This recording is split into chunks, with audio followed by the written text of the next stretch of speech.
Good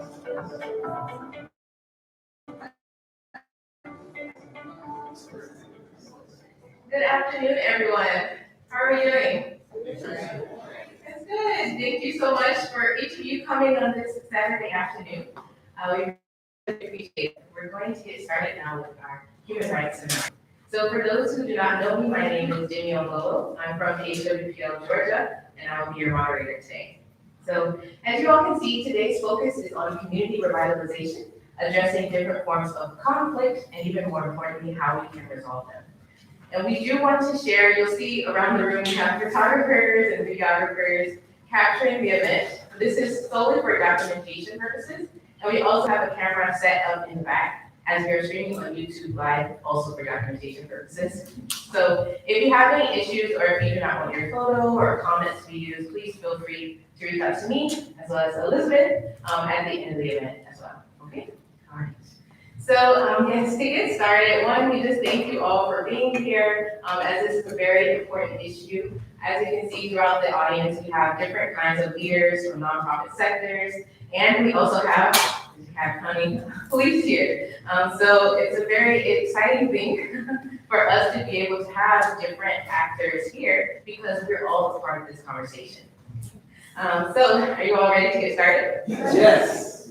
Okay, so the way that the program will run is we'll actually do a brief introduction of HWPL, then we will welcome up our speakers who will be sharing a lot of insight for us today, and we'll have a panel discussion. We'll take a 5-minute break, and then we'll come back for the Q&A time with the audience. Okay? All right. So to briefly introduce about HWPL, HWPL is an international peace organization. It was established in 2013, and it holds special consultative status with the United Nations ECOSOC, as well as the Department of General Communications for the United Nations as well. We focus on actively engaging everyone, from government actors, civil society, NGOs, because we believe that everyone is a part of the conversation and everyone is a part of the solution. And we carry this out by focusing on 3 main initiatives. This includes the implementation of international law. This is referring to what is called the DPCW. This is a proposed document that we are trying to gain national support for, so that way it can be introduced to the United Nations as a resolution. Secondly, is interfaith dialogue. You'll see after hearing more, so this means bringing different religions together, different religious leaders to talk about and discuss their dialogue, and see how similar we actually are and how we shouldn't have as much conflict as we do. And lastly, but certainly not least, is peace education. We believe that, especially as you'll hear through the speaker today, that education, it begins even when a person is young. It begins in the schools, it begins in a child's life, so that way we can have less conflict. Okay. So enough about that. I'm sorry. I feel like I was going on in that part, but this is really what is important to us as HWPL Georgia.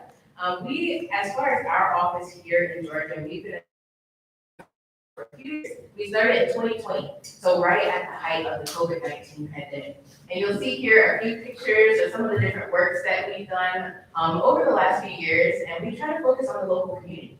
We are an international organization, but that means we also care about what's happening right here, which is why we're having this seminar today, focusing on DeKalb County, the greater metro area, and Georgia as a state as a whole. So we're very excited to share with you all. And for us, something that really resonated with us as we were conducting different interviews over the previous year was how a lot of leaders in this area, they want to move on beyond just discussing the issues. They want to talk about what can we do to resolve it. So that's why we're having this seminar here, and that's why we have all of our panelist speakers here today with us as well. Okay. On to the next part. So for this, I do want to introduce the purpose of why we're having this seminar. Just generally, according to research, 37.4% of Georgia women and 30.4% of Georgia men undergo some type of physical partner violence, sexual violence, or stalking. Additionally, Georgia rate of gun violence in the United States. And across the board, all ethnic groups experience trauma in some way. It's not something that's just reserved for a particular group. Conflict is just not discriminating on who it makes a victim. So we're trying to change that narrative and bringing here leaders who have been actively working through their expertise in their organizations to already start resolving the issue. So yes, that's why we're here today for this seminar, and we'll actually go on to the next part. So are you ready to meet our panelists? Yes. All right. Yes, they've been eagerly waiting for the main purpose of this. And we just want to express all of the gratitude because our panelist speakers, they spent a lot of time and effort preparing for this, so that way the community can feel more educated and prepared to be advocates. Okay? So I'll introduce them one by one, and then once they are introduced, we ask for each speaker, you'll receive a microphone, and then they'll come up and they'll give their presentation, 5 minutes, okay? All right, so we are going to begin with our first speaker, Norma Joy Barnes. Norma Barnes has a lifelong legacy of service to humanity. A native of Atlanta, Georgia, she is the founder and CEO of the Community Council of Metropolitan Atlanta, a 501c3 nonprofit organization. For over 40 years, Norma worked in human services with 2 nonprofit organizations and the federal government, while also serving as a volunteer with at-risk youth, mentally challenged children, and economically marginalized young men. Since 2008, Norma has worked tirelessly without pay, contributing her time and her personal funds to provide empowerment workshops, a life skills and job readiness institute, a job readiness academy, and other resources. In 14 years, over 4,000 people have been served by her organization. She attributes this accomplishment to God, who provided the provision, and a supportive team of board members, volunteers, and donors to help run this self-funded organization. Norma has received national and local recognition for her contributions to the welfare of mankind and has appeared on numerous televised shows, including the T.D. Jakes Show, AIB Network, CAU TV, WSB TV, and others. Without further ado, let us welcome up Norma Barnes.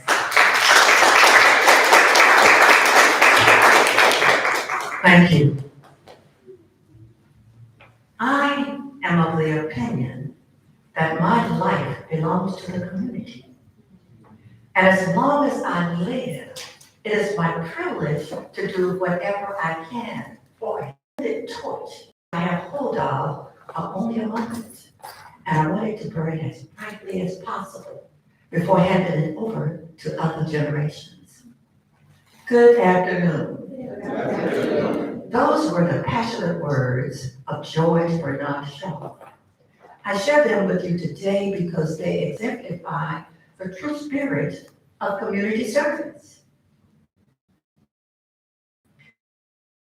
I've been asked to share with you services provided by the organization that I founded in 2008, and I'm honored to be a part of this panel. The Community Council of Metropolitan Atlanta is a 501c3 nonprofit organization that serves minority males 18 to 28 years of age and at-risk youth. In 14 years, CCMA has served over 4,000 young people through our Priority Mail Institute, our Propel Academy, life skills training, job readiness training, a network, and other services that are provided to help them live more productive lives. To God be the glory. CCMA receives no ongoing funding, as she said, and depend on volunteers and donations to provide our services. Our support staff is not employed, they are deployed and receive no funds. However, thinking about young people and services to young people, you can't compare it to on a financial basis. Just seeing our young people thrive, seeing lives change, seeing characters shape, seeing lives even sing. That's more than financial contributions. And it's a blessing to do it. This year, CCMA has decided to focus on violence prevention for our young people because far too many young people are dying due to poor choices, unhealthy lifestyle, violence, and all kinds of activities in our community. We have to respond. Instead of burying our young people, we have to help them bury the madness. And that's what we're trying to do. In 2009, the Community Council of Metropolitan Atlanta created the Live Before You Die Summit. And the summit is a mock funeral and an interactive postmortem forum to help young people lead their lives. And it focuses on the leading causes of untimely deaths of our young people, preventable deaths. This year, we decided to add the Youth Violence Prevention Initiative so that we can provide these services not just on one day, but throughout the year. We will provide services such as conflict resolution training and provide vital resources to our young people. There's so much that I can say, but time is limited. So if you're interested in learning more about our services, hearing young people that we serve and seeing their photos, please visit our website at www.communitycouncilma.org. You can also call me at 404-935-5859. I started out with a passionate quote by George Bernard Shaw. Let me conclude with a powerful charge that Mary McLeod Bethune left us 79 years ago, before most of you were even thought of. She said, and I quote, "Let us gear ourselves to the great task of mapping out a pathway that will truly lead to a better world for all." Let us collectively accept this charge. Together, we can do more. Together, we can help others live better lives. Thank you.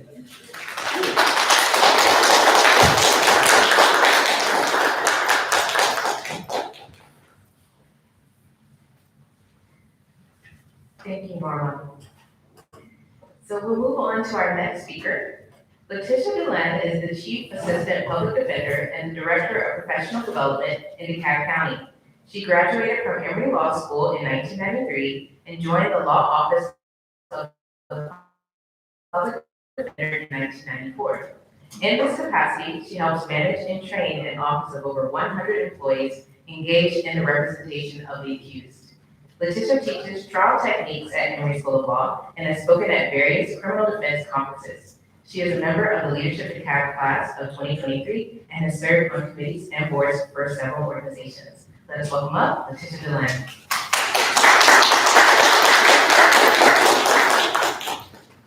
Good afternoon, everybody.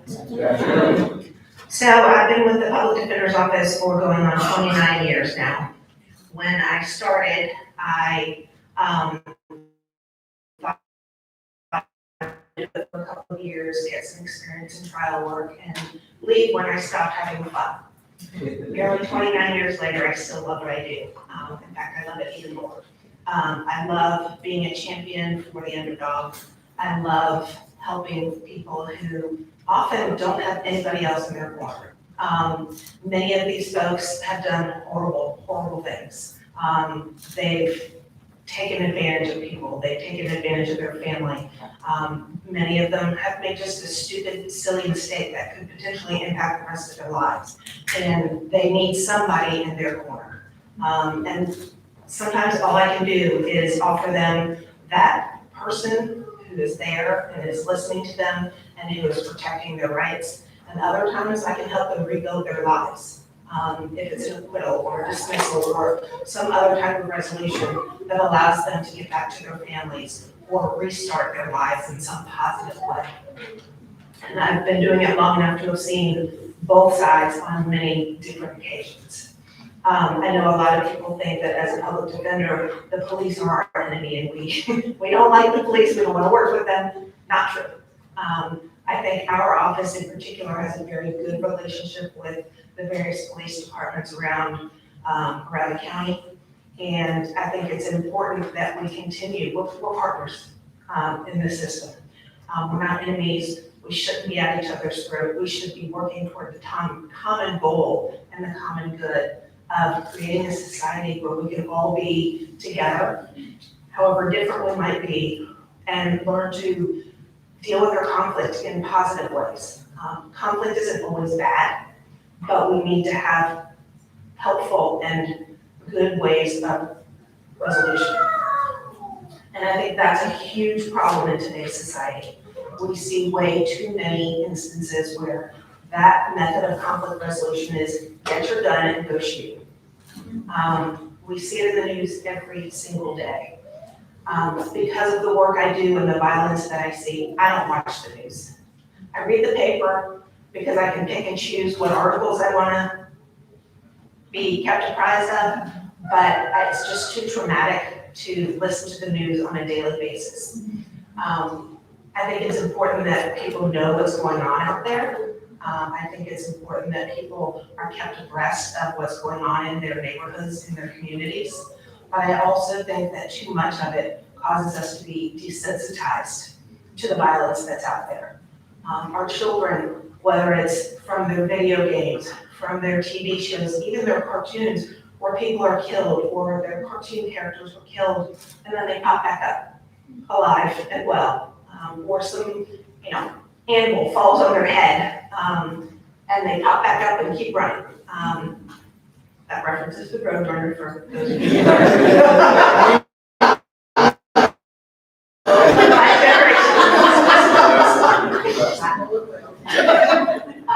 We know that's not reality, but I think sometimes our youth don't understand that when you're dead, you're gone. You're not coming back. Your family is going to mourn you. Your loved ones are going to mourn you.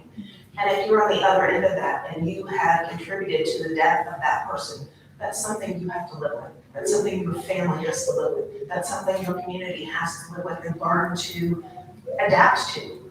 And I think that if we could find some way of resolving conflict, short of getting our guns, obviously this community would be a whole lot better. My time is running short. That's a soapbox of mine. I could stand up here for days talking about this, but I'll turn it over.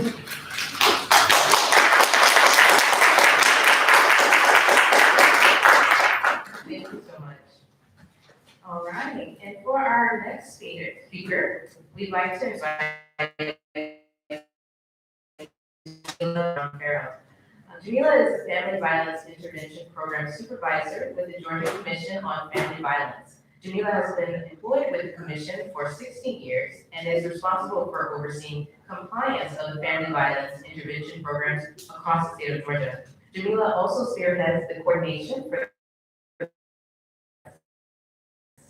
She received her bachelor's in mass communications at International University in 2000 and a master's in fine arts from Full Sail University in 2015. Jamila is a member of Delta Sigma Theta Sorority Incorporated, and she resides in Jonesboro, Georgia, with her dog Sparky. Let us welcome up Jamila.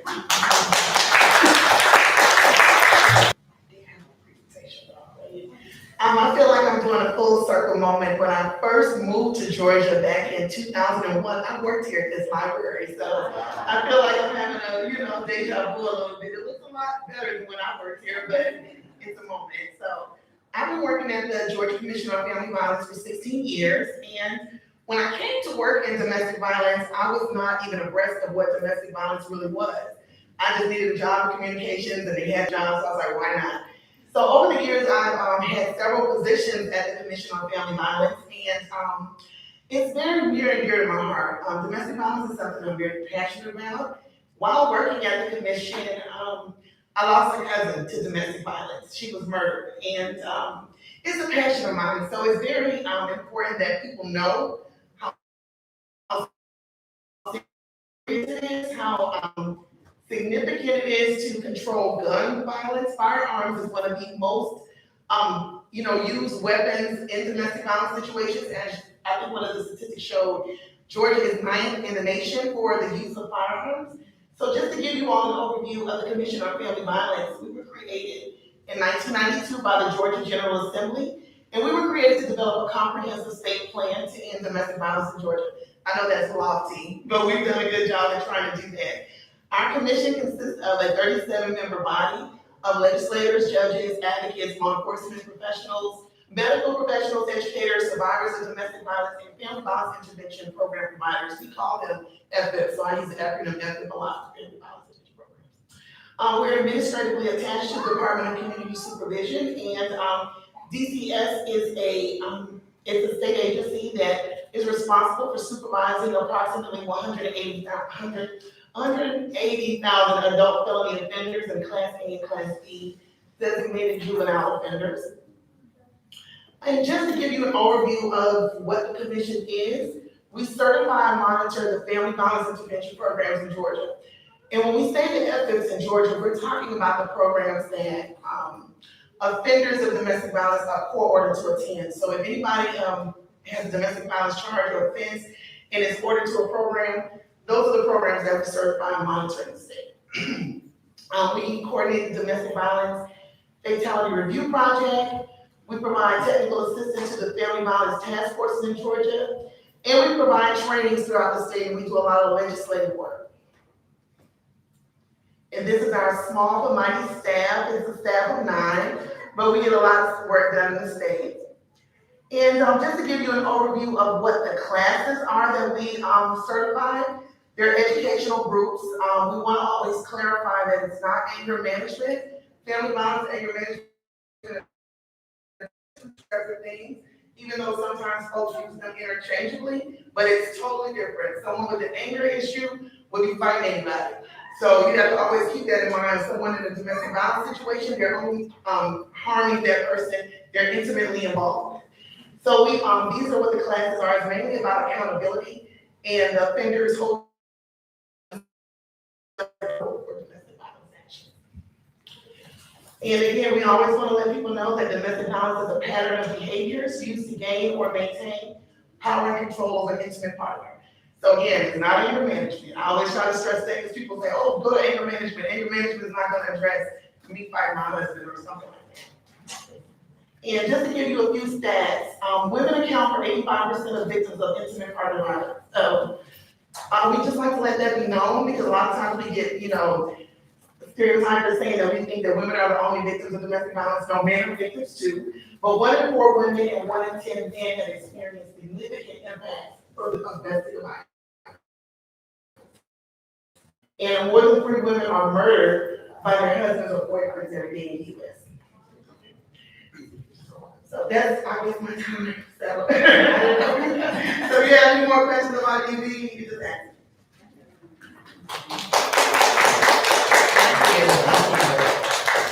I'm sure that you, the questions that we have today, will be hearing more statistics and information as well. Thank you. All right, so for our last panelist speaker, I'd like to welcome Dr. Danella Osborne. Dr. Osborne is a mental health specialist. She has worked with many veterans who suffer from PTSD to receive the help that they need after trauma. She is an advocate for mental health resources, especially for those who serve in our armed forces. A mental health expert, she brings today 30 years of experience for our discussion. Without further ado, let's welcome up Dr. Osborne.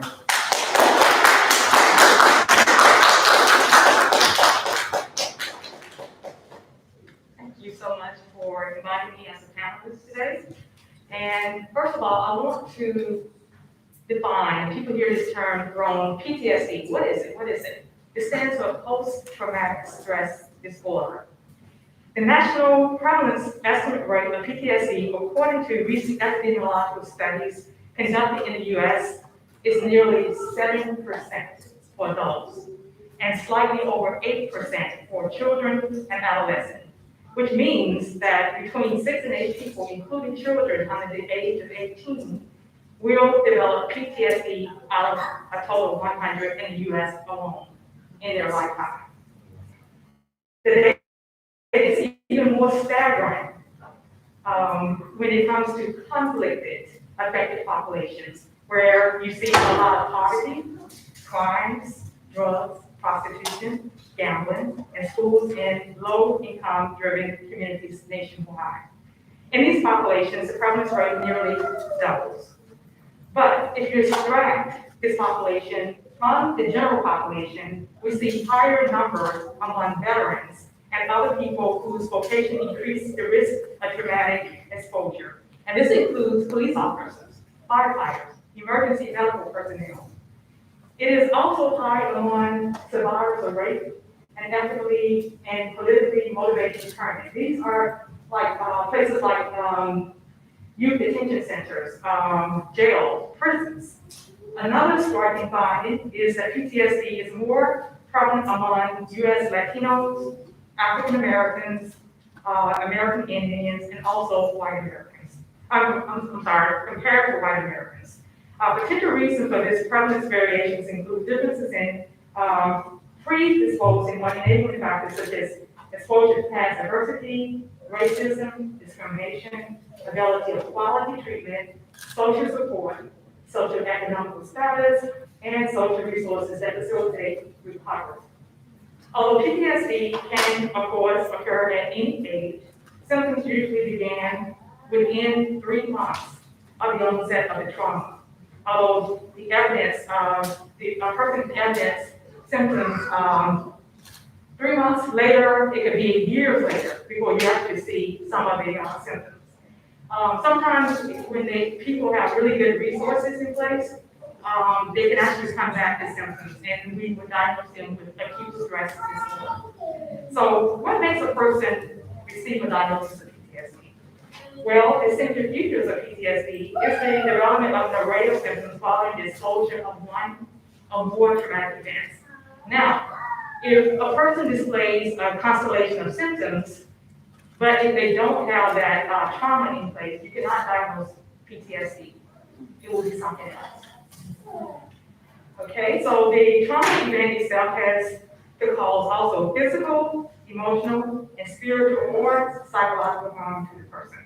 The manifestations of these symptoms can vary from person to person and can range from depressive symptoms to poor quality sleep and also dissociative symptoms. And this is when you see a person maybe seemingly they're detached, they're not really connected.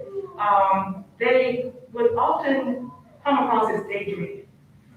In some cases, dissociative disorders can develop where you see people start to alter into multiple personality disorders.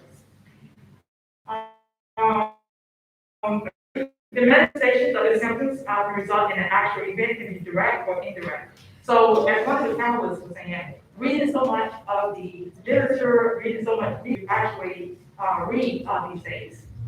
Overall, PTSD can contribute to and disrupt a person's entire life. So you imagine a pie and slice it in pieces.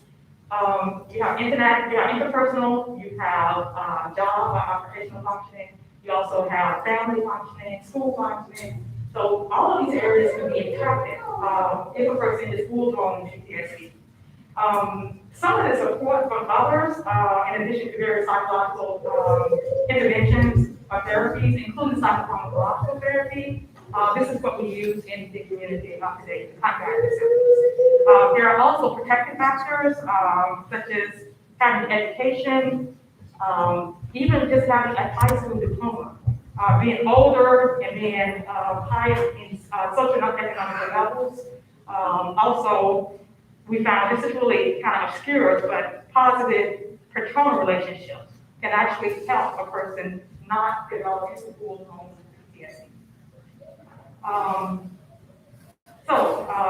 One important factor also, faith.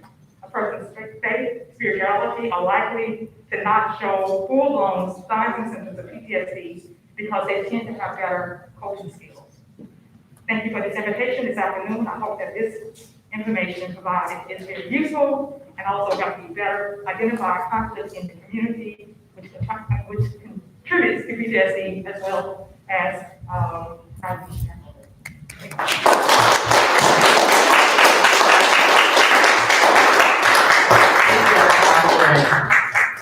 Thank you to each of our panelists for giving us that insight and introducing us to how this is a very important conversation for us to be having. All right, so are you all ready to dive into the panel questions? Yes. Yes.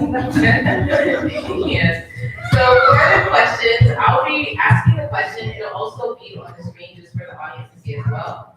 We'll start with Norma and just go down the table. And we do ask, because there might be more questions that come along, and each of our panel speakers could be a bit concise with the responses. And then if there's more time at the end, of course, we can share more then. And just to make sure, I will also practice this, if we can project into the microphone. So that way it can pick up well for all of the streaming as well too, okay? Are we ready to get started? Yes. All right, so for our very first question, what are the underlying factors that can cause this particular form of violence? Speaking of the form that you work with in your area of expertise. All right, thank you. And I had to leave out so much because you told me 5 minutes, so I cut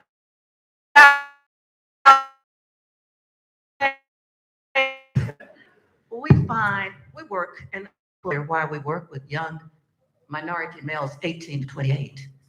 And they can understand at-risk youth. We know that at-risk youth are exposed to a dysfunctional culture. And we are responsible for the way they've been raised. But we chose we chose young males, 18 to 28, because they're caught in the gap between adolescence and full adulthood without any resources to help them navigate their path to manhood. Many of them grew up without fathers or lived in homes that were not stable. Young men of color are 2 times more likely to be unemployed than their female and white counterparts. They are 9 times more likely to die of homicide and with violence because of the things they're exposed to. And there's so many other disparities when you look at them and compare them with others. So that's why we work with that particular group of people. And we try to address the issues, even conflict resolution. Make sure I have the question right. I think you'll probably hear from all of us, it's the answer to this question is similar. I think that our youth are being brought up today in a world that is replete with violence. That's what they see from the time they start watching cartoons until they're in school, they're watching the news, they're exposed on a daily basis. And so we have to find a way to teach our children and our adults how to about it becoming violent. You can agree to disagree. I might have a different political view than you do, or a different religious view than you do. It doesn't mean we can't have a conversation. We should have a dialogue about that, because as it was said in the beginning, although all these religions are different, there's a lot of commonality, and people forget to look at that. They choose to focus on the differences, and I think that's an underlying cause of a lot of the conflict that turns violent. I would say one of the underlying factors is, first and foremost, power and control when it comes to domestic violence, because that's the root of domestic violence. And then I will go on to say childhood exposure. A lot of people who act out domestic violence within their intimate partner relationships, they experienced that growing up. So that's what they saw. So they're modeling that behavior. Also, I will also say societal concepts and, gender, how we look at gender in society, and what is a gender role for a male and what is for a woman, and how we have structured people to think and view within media as far as the exploitation of women and disrespect. So a lot of young men see that and they act that out in their relationships because it seemed to be acceptable. So I would say those are like the core underlying causes for a lot of the domestic violence that occurs. Okay, from a psychological standpoint, I would like to start off by saying the best prognosticator of future behavior is past behavior. So if you see this, you experience these incidents of violence, you're more than likely to go out and actually do it. You'll find like school-age kids, especially in the schools, they sit at home, they're gonna actually go out and act it out in the school system. Thank you all for sharing. It's important for us to see that before conflict or violence occurs, there was something that came. So helping us to have that figure out insight too. All right, so we'll go to our next question. This question is similar. And this question is, how does a person's environment and access to resources impact the likelihood of conflict occurring? And I first, and we all know that. I am who I am because of the way I was raised by my parents. Had I been raised in a dysfunctional family, had I been exposed to all kinds of things, I wouldn't be who I am now. So we can't really blame them, even though they're responsible for their actions. They were exposed to things in their childhood, even in schools. And that's contagious. If one child acts out, others tend to do so too. I worked with a group of juveniles, and one started acting out, and all of them started. So I think it goes back to your family of origin, your childhood, and then it goes through your peers, and it follows you throughout life unless you wake up. I would agree with that, and I will, instead of rehashing that, say that I also think that the access to resources is huge. For folks who have somebody, whether it's a teacher, a counselor, a friend, a family member who can reach out and say, hey, I'm seeing this behavior, or I'm seeing this going on in your lives. What can I do to help you? People who have access to medical benefits so that they can get psychological help if that's what they need, or emotional help, or whatever resources that person needs. Without it, the behavior is going to continue, the activity is going to continue. So it's important that the resources are available and that people know how to access them and can access them. I would definitely agree that it's, how you were reared, and that plays a role. And I know, especially when it comes to domestic violence, I know, and especially in the Black community, the old cliche of what happens in this house stays in this house. So that has been something that has been reiterated over and over. There was violence going on in the homes, but people were not talking about it. Places look down, a lot of communities look down on counseling, look down on therapy or different accesses to resources. Some people stay in situations due to the lack of economic resources. So I would say a lot of things, because people don't vocalize and verbalize things that are going on, it continues, and it's just like a cycle. From a psychological standpoint, I think that a lot of this, this dysfunctionality that is spread in the home, we have to, someone needs to go in and intervene, or someone needs to come out and say, this child needs help, or the school systems are also would be play an integral role with helping once they can identify that the child is displaying certain types of aberrant behaviors. So we definitely need resources in the home. A lot of times it's just ignorance. People just don't know that they have these resources available. There's cliches about, if you get psychological help, then, something's wrong with you, you're weak. So we have to get rid of these myths that are, in the community. And this is the only way we can, have adequate intervention for these people. Thank you all for sharing. It seems that it's really important as well to know what's going on around in the home, in the schools, because it really can influence a person and the decisions that they make. So thank you. All right, and for our last question that we'll ask directly to the panel before our Q&A from the audience, from your experience, how did the COVID-19 pandemic impact how conflict arises, as well as how to resolve it? We know that COVID has affected all of us. We're under stress, we're frustrated, and it's something that we can't do much about except wear a mask, which I should have mine on. She has hers on. She's two people.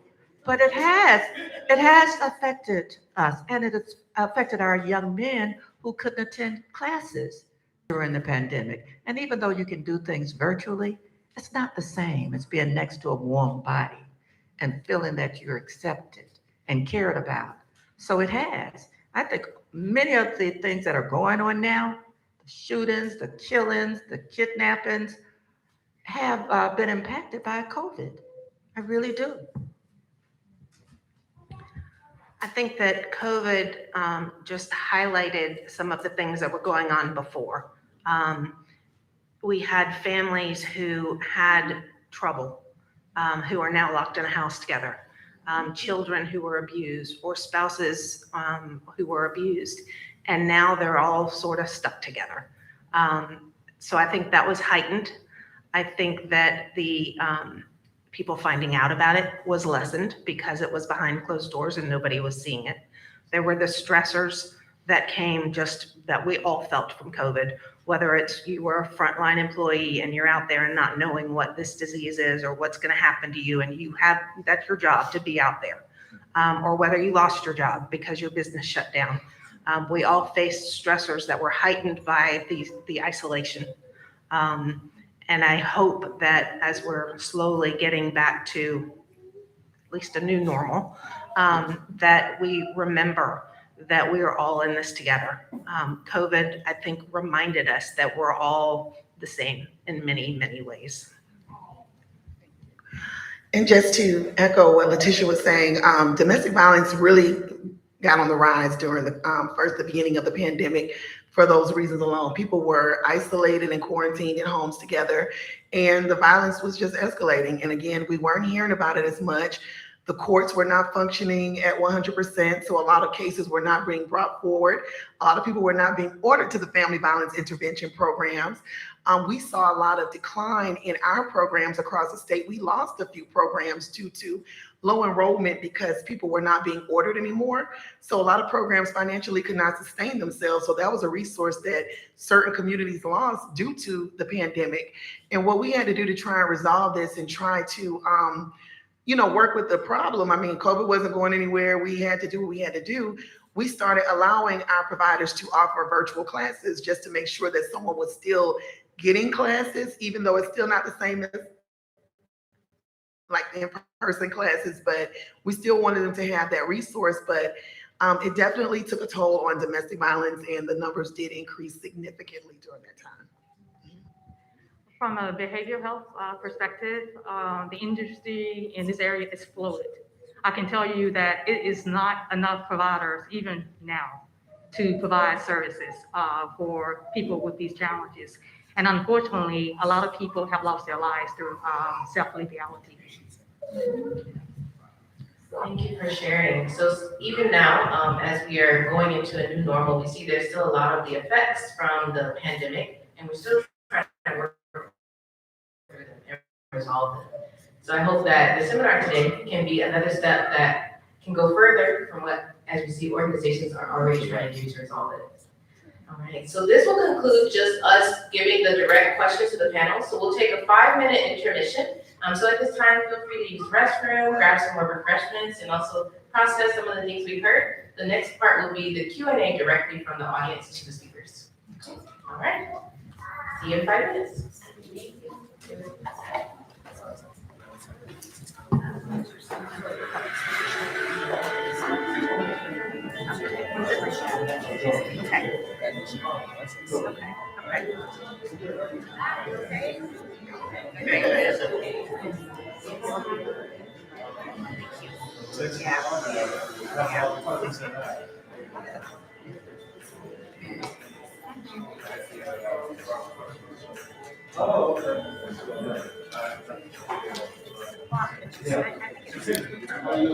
Yes. Well, and if you get a chance to get them then like make a difference and then they get out of that and go on.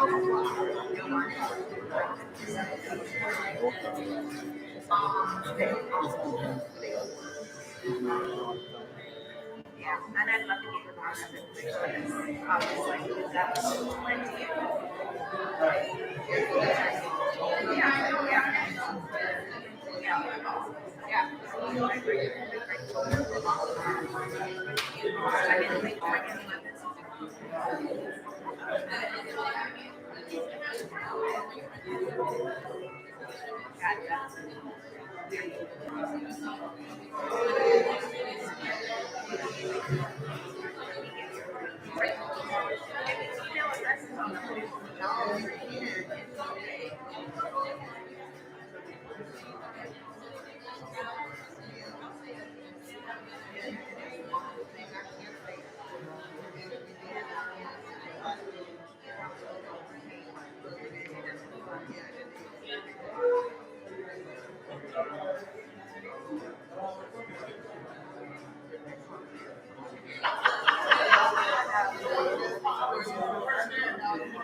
Good, how are you?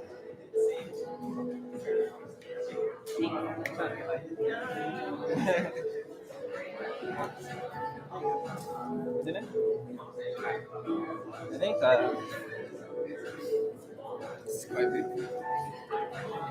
It's about what? 10K?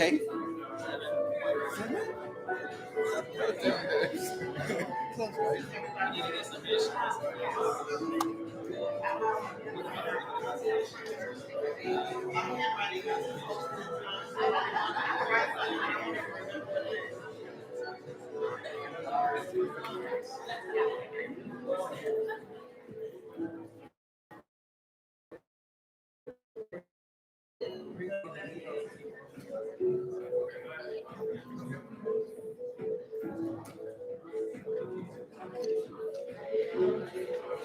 I wish it was Sony though. I don't know why they got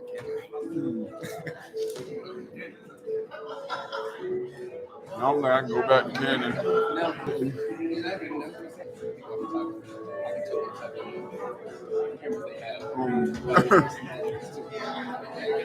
Hold on, man. You too, you too.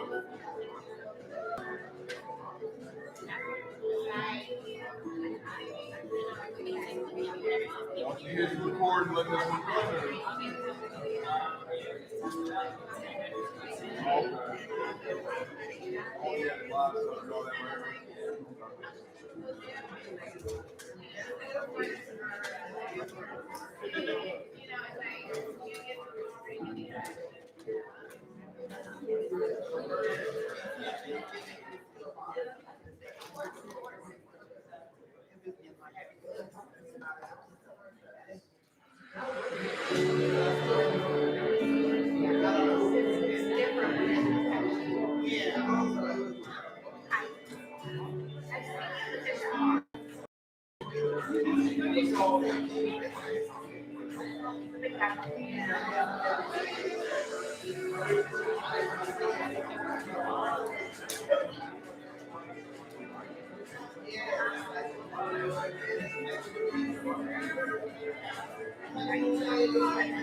All right, everyone.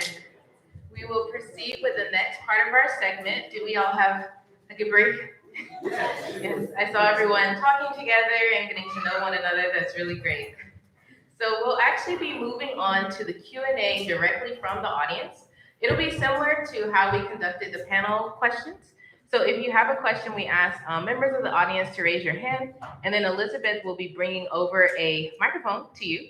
And if you can stand up, share your name, and if your question is specifically for a particular speaker, if you can say that, or if it's open to the entire panel too. But also, it's not limited. If a panelist has something to share, you're definitely welcome to. Okay? Ready? All right. So let us begin with our questions. Who has our first question? Oh, we'll let Elizabeth decide.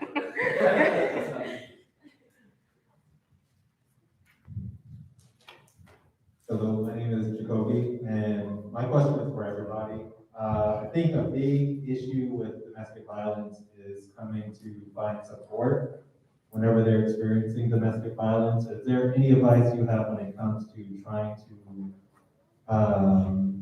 increase the trust with those support systems? So, for example, there's sometimes there isn't trust when it comes to law enforcement, for example. And so, do you have any advice for that?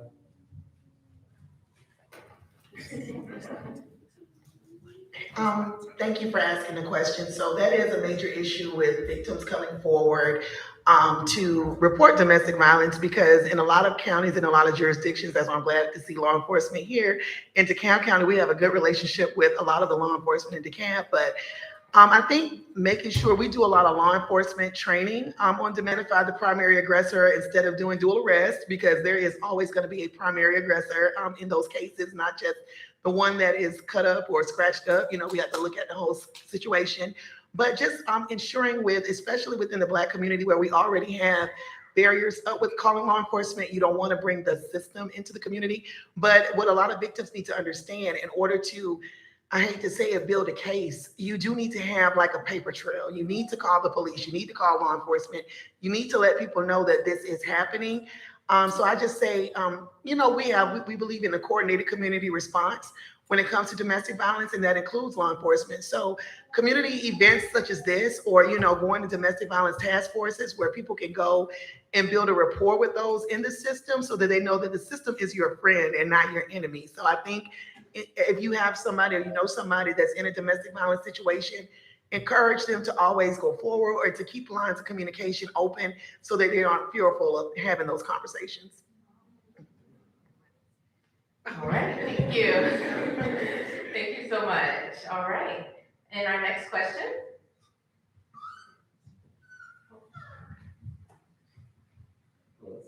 Hello, everyone. My name is Jamal, and I actually have a question for anyone who specifically missed another. Recognize signs of PTSD. Okay, first of all, thank you. That's a good question. We do need to identify, as I said earlier, there needs to be a trauma. It could be indirect or direct. Oftentimes you see people that they're restless when they're sleeping at night. They're easily angered or irritable. They may go into a depressive state. They're very hypervigilant. And so these are people that are kind of walking around, looking around. You say, what's wrong with that person? But they're really, really paranoid, because they're thinking that, oh my God, it's about to happen to me again. So it's a constellation of symptoms that would actually, it would actually cause us to come to the determination that there is a diagnosis of PTSD. And then the length of time actually matters as well. It needs to be actually present for 30 days or more. Thank you. All right. Okay, and we can move to our next question. It's always two at the same time.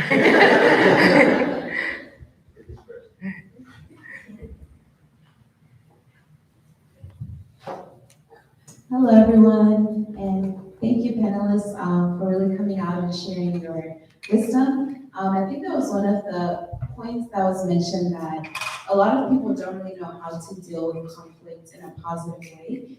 So what would be some of like the methods or resources that we can de-escalate violence in a positive way that some people may not be aware of.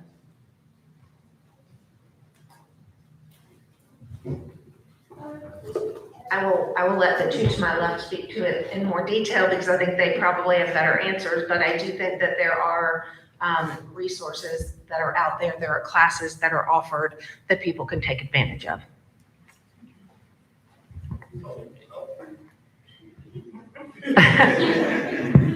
With our young men, I use an acronym called PAUSE when they're confronted with a conflict, PAUSE, so that they can remember it. The P stands for pray. Pray for guidance. The A stands for ask yourself, what is this really about? What are the consequences? The U stands for understand. Try to understand the other person's view as well as yours. Understand the consequences.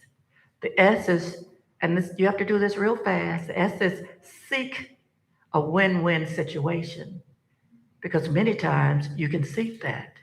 And the E stands for empower yourself to make the best decision. I was confronted with a situation not too long ago when I was in the shopping center, and this woman said, "You nasty B," I won't say the word. She could have stopped, and everybody was looking. I stopped the car, back, knew I was gonna jump on that lady.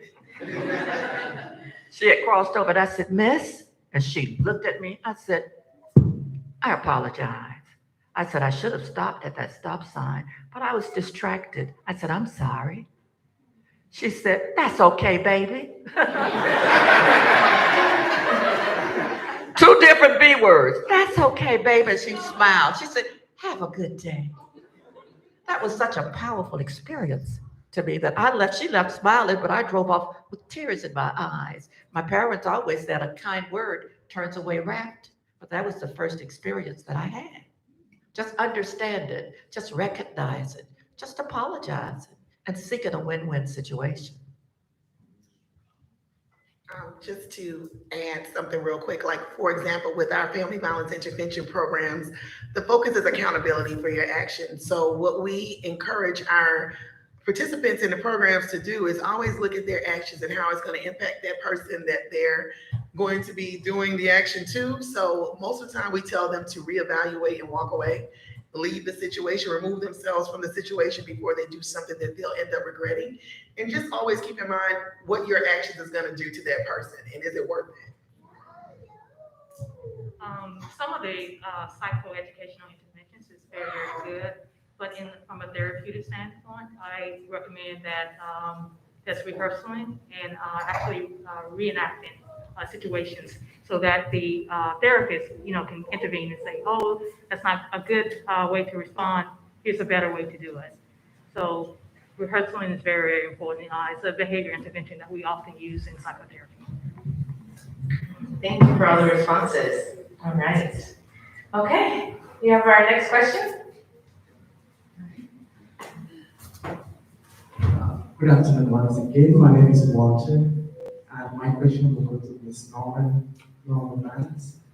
I just want to start by saying thank you for the lifelong service that you have been offering to young people at such a critical point in their lives. I know it may be very difficult for some people to realize the impact of what you've been doing, but I really want to thank you for that. And my question to you is that what kept you going? What kept you doing what you're doing, knowing that you don't get any funding, knowing that you do all this out of your own mind? What was your drive?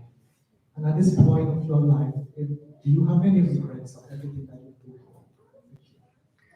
Well, as I said before, I think it was my upbringing. My parents taught us to serve others, and that's what we do. We serve others. I tell everybody my mother had a heart. I mean, she loved everybody. I don't love everybody, but she did. So that's tradition. I mean, I can feel it.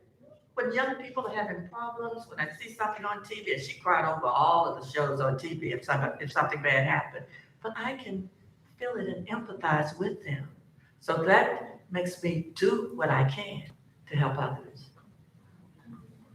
I think it boils down to that. And I plan to retire. I retired from my job as a federal mediator. I said, I'm going to do this for 5 years.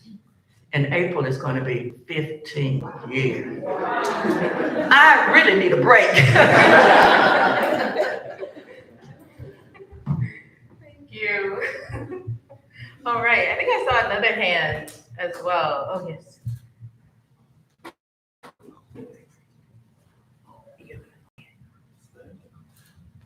Good afternoon, everybody. This, I guess, can apply to the whole panel. So, what types of early intervention have you noticed being successful in reducing conflict and teaching like more peaceful resolutions? I think that the court system now, in particular the juvenile court system, has a lot more programs available for youths when they get into trouble or they have those mishaps. There are programs that they can go into that teach them skills. They help their family skills that can help them throughout their lives. In the adult system, we have a lot more accountability courts. So instead of just putting people in jail and punishing them, they can seek treatment, whether it's a substance abuse problem or a behavioral health issue. We have that help veterans who have behavioral health issues from their service, as well as for instead of substance abuse issues. So I think that there's a lot more availability than there used to be of resources. And I think there's a lot more understanding that these things are real and there shouldn't be a stigma to them. They're medical issues and we should be able to ask for help. I would also say yes, the courts are great, and we currently work with TFACS in collaboration with their intimate partner violence protocol and parenting classes. I do believe that if it gets there early and they get those skills, they can definitely pass that on as parents to their kids, and they can also have healthy families. And also, just by modeling, I think that as a society, people see us, kids see us, and, if they see people having healthy relationships and they see, positivity, that will, definitely foster peaceful actions. Like Jamila was saying, I think that the key is family. If the family actions are corrected, the dysfunctionality, then I think we can go a long ways with, more functional behaviors exhibited by family members. So it really starts with the family. That's the root cause to most of the problems.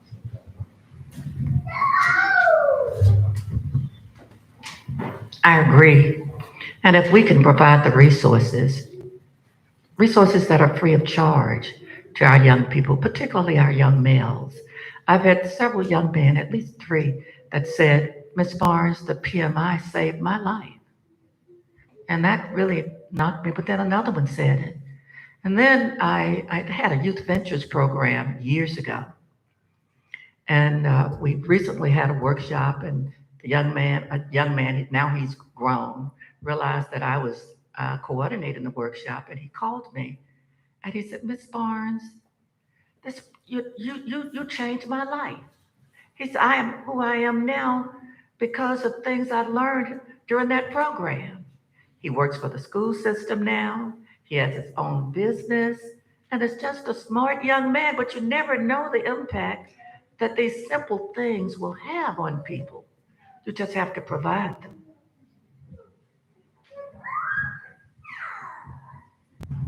I don't know whether you guys heard of this slogan, it takes a village. It takes a village. One of my quotes is, I know that it takes a village to raise a child, but a child of God can help raise a village. And there are villages out there, young people, older people, males and females. We can help raise them if we are children of God. Amen.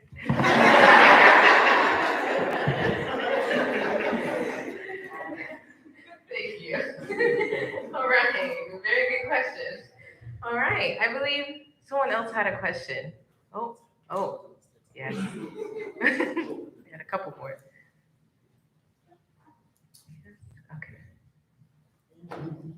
Well, I just want to say thank you to everybody for really presenting the work that you're doing. I really believe that you're making a huge impact in the community. I personally work with the youth, so I really enjoy hearing from Mrs. Norman as well as Dr. Vanilla. So I just have one question. It's really noticeable, like when a person gets older, that they witness, several, traumatic events in their lives. So kind of going off with the early intervention, how can it tangibly impact them into their older years, 'Cause I know you mentioned pause, you mentioned the juvenile system, what are some of the tangible? I mean, I can only speak for, yeah, because I deal with people who have been ordered, once they've been ordered to the family violence intervention program, so. Here again, I can only say that when parents identify problems, bring them to us, bring them to professional counselors, psychologists, psychiatrists, you're available.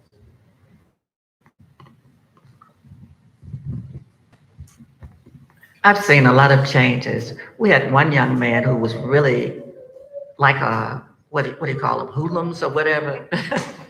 He wasn't accepted in the program, but he showed up and he said, I ain't leaving, Miss Boy. I ain't leaving. I'm gonna stay here. We let him finish the program. But he told me after the program, Miss Boy, you don't know, this changed me. He said, I would have killed that boy if I hadn't gone through this program. So you never know the impact. Interpersonal relations, conflict resolution, communication skills, all of those things make a difference. Things that they didn't receive, some of those things I didn't receive when I was young. I just learned them from my parents, but they make a difference. Thank you. Oh, we have more. And we shouldn't, the detention center should not be the place where early intervention takes place. I mean, we should intervene before it gets to that point. Very important. So doing things beforehand, very important. Okay, I think we have time for a couple more questions. Hi, hello everyone. My name is Mayra, and I just had a question for all the panelists. So I think it was Ms. Letitia that mentioned that during COVID-19, we noticed how we're all the same, but it also seems like we're still divided sometimes. So it seems almost like we're lacking community awareness of what's going on even within other communities. So, and even with the culture that you mentioned, how it's in the news, how it really impacts how we interact with other people too. How can we as members of society, to change our culture into a more peaceful culture, or change it into a way that will benefit, those around us in our community overall? Thank you. Do unto others. I think we forget that. And it's something my parents taught me. It's something that I taught my children. Treat people how you want to be treated. And I think that's something we all forget from time to time. We forget that, I may be feeling this way, and so I might snap at you. And you just hear me snapping at you. And so you respond in kind. Instead of thinking, wow, she maybe had a really bad day or something really bad happened. And so I'm gonna take a step back and I'm gonna do what she did. I'm gonna back up and say, I'm really sorry. I should have stopped at that stop sign and I'm really sorry. I think it's important that we all remember that. I think as a community, we have sort of become very inner focused. And it's what about me? What about my family? What about my people? And the rest of you, well, you fend for yourselves. And I think we need to flip that back to do unto others. And I'll just speak from, just like you said, just in general. Just placing judgment. I mean, I think we should go into looking at everybody the same, and I know that's hard to do. We've grown up in a world where we have our own prejudices against things, but even in the domestic violence community where I work, even though we work with those who have committed acts of violence, don't look at them as being a monster. So we try to encourage people to look at them as human beings as well. They've just done something wrong. And we've gotten that wrong, a lot of the DV community. We've gone in and we've looked at, okay, the victims, we look at them as angels. And then we look at the perpetrator of the violence as someone wrong. Even though they've done something wrong, in order to get them to their rehabilitative state, we need to stop placing judgment on them. So I look at them as human beings. I think that is universal. All right, thank you so much. Okay, do we have any other questions? We can have one more. Thank you. Hello, my name is Frank. I actually serve as an interfaith panel discussion person. Sorry, I'm nervous. I'm actually normally on the other side, so if you're asking a question, is quite difficult. But I was very touched with seeing how each and every one of you have such dedicated lives to changing the lives of others. And I know this might be more for a personal question, but how did you all come into wanting to help other people to change, we can say bad things that has happened to them, which has caused these things to kind of manifest, violence against other people, going to the court systems, youth, attacks. So if you could all answer just a little bit, I'll be very grateful.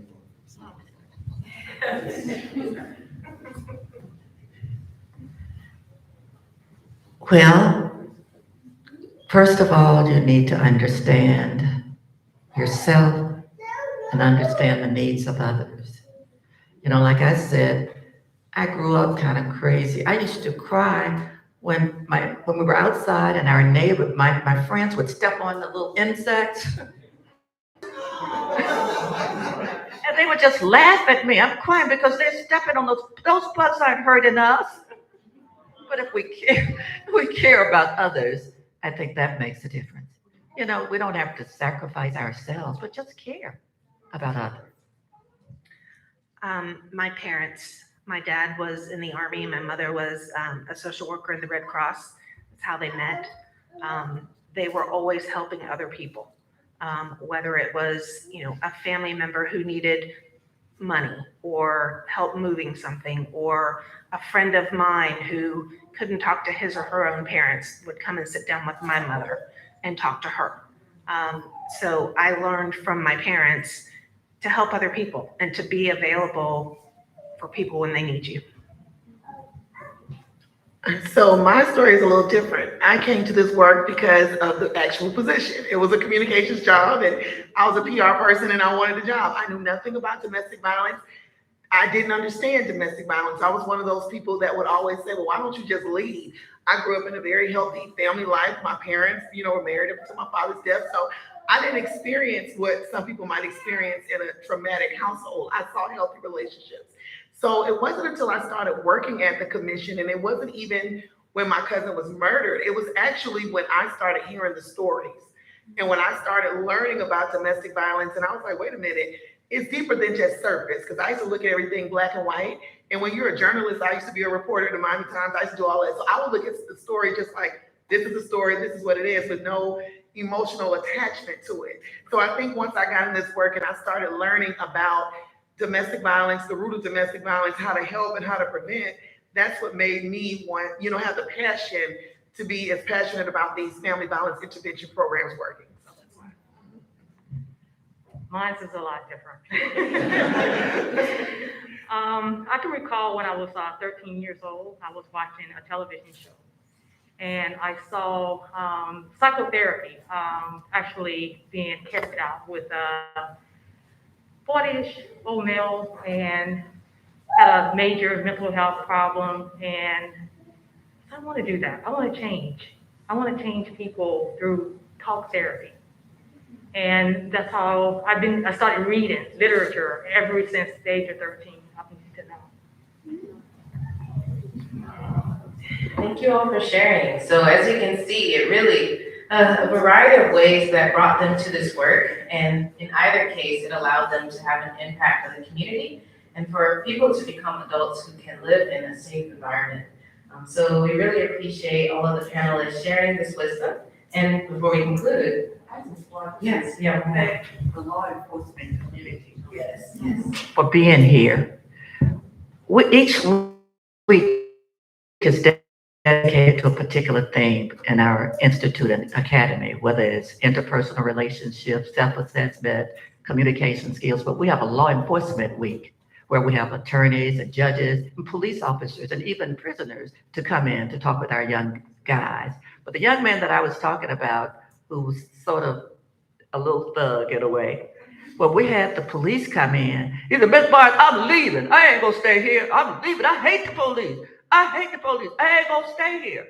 I said, you need to stay here. I ain't staying here. I ain't staying here. I said, well, if you leave, don't come back. Okay? You're out of the program because you need this. So he stayed there.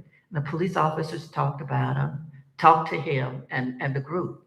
And when we got ready to conclude the program, he raised his head. He said, I'm so glad y'all here. He said, y'all just like me. You're just like me. He said, I'm glad I stayed. He said, thank you. Just being exposed to the law enforcement community. So continue to do that because our young people in particular, especially our young Black males, need to know that you're humans just like they are and that you care. Thank you. Yes, can we give a round of applause for our law enforcement today?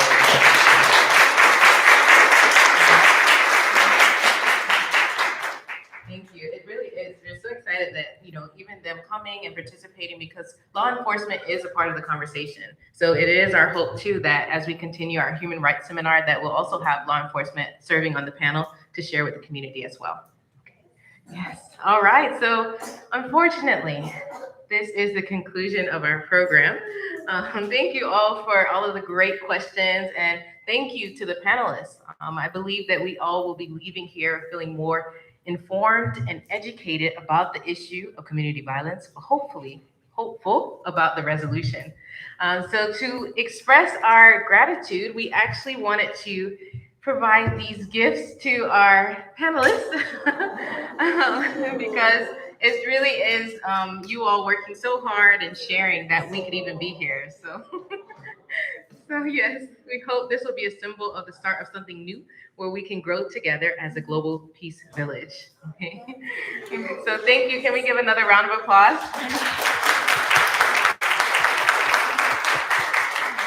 Thank you. All right, and so as we conclude, I promise I will stop talking. As we conclude, we do just have one announcement. So actually coming up in a few weeks on March 16th at 6 p.m., we will be having HWPL's 7th annual commemoration of the DPCW. The DPCW is what was mentioned earlier, a proposed peace document that explains why we're even having this seminar in the first place. At this event, we'll be having leaders from government, NGOs, education, media, civil society, everyone. And so we hope every single person join us for that event as well. It's going to be great and it's going to show why all of the HWPL sectors are carrying out the different projects and initiatives that they are doing and how it is possible around the globe and in the state of Georgia for us to have peace. And so we hope to see you there and we'll be sending that invitation out to you all as well. Okay? Thank you. Oh, no. Thank you. So to conclude, we'd love to take a couple of commemorative photos. So if we could get a photo first with the panelists, and then we'll switch to one with the audience, if that's all right. Okay, so I'll invite Elizabeth up, and then we'll go at the guidance of our cameraman. Could the speakers, would you be okay maybe standing? Maybe standing? Yeah. Yes, there we go.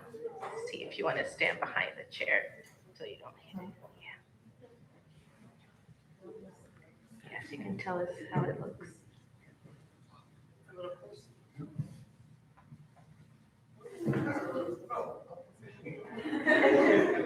So we normally, because we're all here as a community, we like to say when we take pictures that we are one by holding up our right index finger.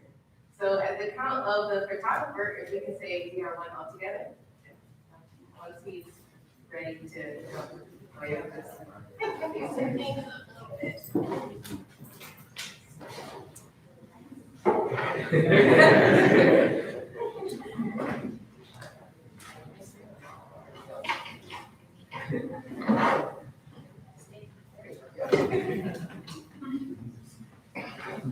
They're like trying different cards. We settle to our, your right.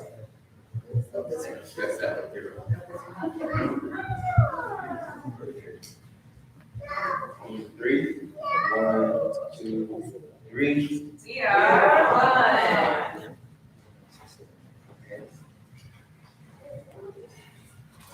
Okay, good. Okay. So we'd like to do one with audience now, so then if the speakers could return to your original seat, and then we'll all take one big group photo.